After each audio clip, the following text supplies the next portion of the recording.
এইখানে ইঁদুর জাতীয় সংসদে ভাষণ দিতেছিল।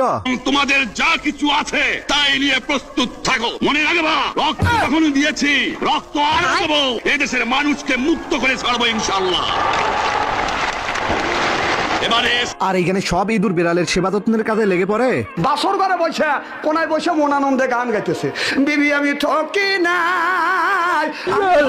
এরা দুইজন তো বিড়ালকে তুলে ধরে, আরেকটি ইঁদুর বিড়ালের পাশায় একটা বালিশ নিয়ে আসে। बोल जा बब्बा आगे चले बदल ले साइड हो अब आन दे गोलगप्पे खिलाना मैं रुक तो जा भाई। আর একটি ইঁদুর এখানে বিড়ালের নখ পরিষ্কার করতেছিল। তখনই এর স্পিরিট বেড়ে যায়। भारी मिस्टेक हो गया सर, एकदम ब्लंडर हो गया। এরপর বিড়াল এখানে খাবারের মেনু পড়তেছিল। কি ব্যাপার, আজকে বাসর ঘর নামাজ কালাম পড়বো, দোয়া কালাম পড়বো, কত দুঃখে সুখের কথা বলবো, আর তুমি মন আনন্দে গান গাচ্ছ। জামাই বলতেছে ইয়ার চাইতে আনন্দ আমার জমিনে হয় না। আমার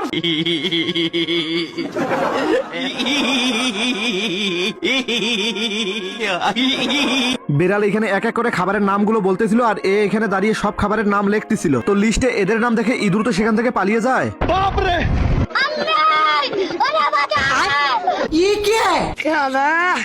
তখনই বিড়াল এই ইঁদুরকে বলতেছিল, তুই কি আমারে ফুটপাতের মাস্তান ভাবছস? 2 কোটি টাকার কাম 2 লাখ। ইঁদুর তো ভয় পেয়ে পালিয়ে সোজা গর্তে এসে ঢুকে পড়ে। भारी मिस्टेक हो गया सर, एकदम ब्लंडर हो गया। তখনই ইঁদুরের সৈন্যরা বিড়ালের উপরে যুদ্ধ ঘোষণা করে। এবারে সংগ্রাম আমাদের মুক্তির সংগ্রাম, এবারে সংগ্রাম স্বাধীনতার সংগ্রাম। জয় বাংলা। এইখানে সব ইঁদুর এক এক করে মিলিটারি ট্রেনিং দিতেছিল। लेकिन ये साला कर क्या रहा है? তো ভুল করে হেলমেটের জায়গায় একে টুপি পরিয়ে দেওয়া হয়। এইখানে তো এরা বিড়ালের উপরে যুদ্ধ করার জন্য প্রচুর প্রস্তুতি নিতেছিল। कभी दूध पिलाता है, कभी खाना खिलाता है। भाषण दे देकर तूने मेरा नाक में दम कर रखा है। 50 बार कह चुका हूँ नहीं जाऊंगा, नहीं जाऊंगा। শগুন তো হাঁসের বাচ্চাদেরকে নিয়ে যাইতেছিল। তখনই এই কালো হাঁসের বাচ্চা শগুনকে দেখে সে জেট ইঞ্জিনের মতন তার পিছু করতে শুরু করে।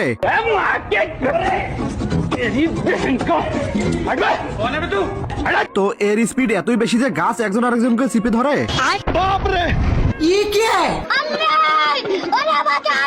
হাঁসের বাচ্চা শগুনের পিছু করে শগুনের হাতে একটি 10 কেজি ডাম্বেল ধরিয়ে দেয়, আর এই বলদে নিচে পড়ার সাথে সাথে সে স্বর্গে চলে যায়।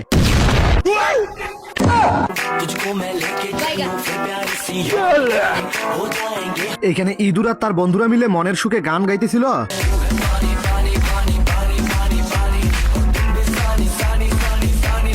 তখনই সেখানে বিড়াল চলে আসে। তো বিড়াল আয়নাটা মুছে ভিতরে দেখতেছিল কে কে আছে। তখনই এই ইঁদুর খেয়াল করে দেখে বিড়াল তাদেরকে দেখতেছিল। ইঁদুর তার বন্ধুকে ডেকে বলতেছে, এখানে আয়নার সামনে বিড়াল দাঁড়িয়ে আছে, তাড়াতাড়ি কিছু করো। আমার আসল পরিচয় পাইলে তুই খারায় মুইতা দিবি, বহনের টাইম পাবি না। তখনই সেখানে বিড়াল চলে আসে, আর বিড়ালকে দেখে